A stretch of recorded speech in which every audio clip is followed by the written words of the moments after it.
Good evening, everybody, and thank you for joining us. We begin tonight with an issue that reaches deep into your pocketbook: auto insurance. Anyone who owns a car has insurance, or so they're supposed to, according to the law. But as we find out in tonight's Consumer Scam Watch report, it's nearly impossible for many motorists to get proper coverage.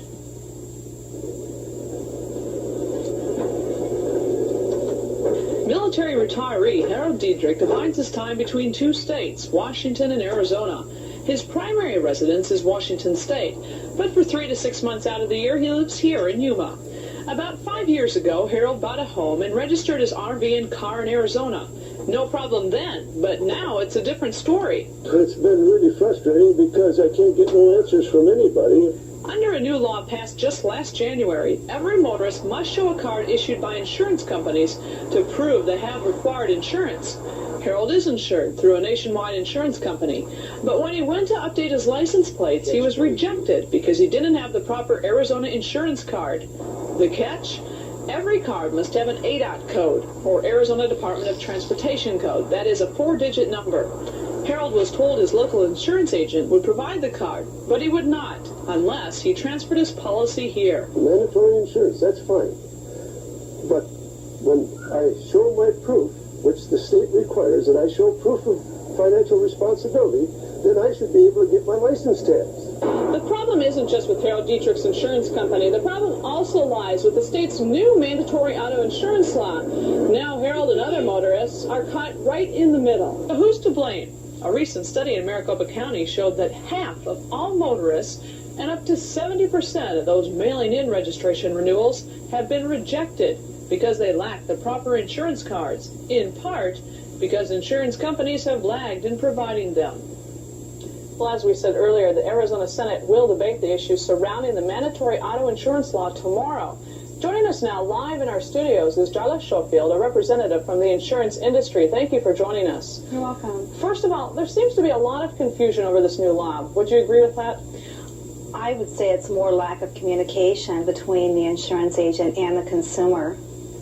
I think if the consumer knew more about it, I don't think the confusion would be there.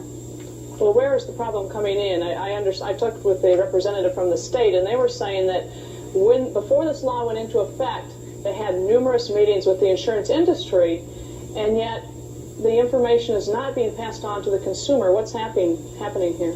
Well, I know from an insurance agent standpoint, we're sending out letters to all of our clients well in advance. We're sending the new ADOT code and the new insurance ID card to all of our clients. They are told then to go down to the Department of Motor Vehicle with the correct card and are having no problem. Okay, the Senate tackles this issue tomorrow. The law may be repealed because of all this confusion. Now, you've been to some legislative meetings. What are the chances, you think, of this law being repealed? Well, actually, right now there are 3 bills, 2 to repeal the law and 1 to change it. I just spoke with our authority in Phoenix today, and his comment to me was, it's too early in the game to tell what's going to change and what's not going to change. I really don't think they're going to repeal it. I think they're going to change it. With those changes, what's going to happen for the consumer? Let's think about the consumer, the person that has that auto insurance. What's going to happen to him in the future? What do you think is the trend? Well, I think the trend will be they should be more well informed about the ADOT codes. It's a matter of fact that insurance is going to be mandatory. The fact that the cards get out to the insured and the insured are well informed about them, I think that's coming right now. Okay, thank you very much, Darla Schofield, for joining us live in our studios. You're welcome.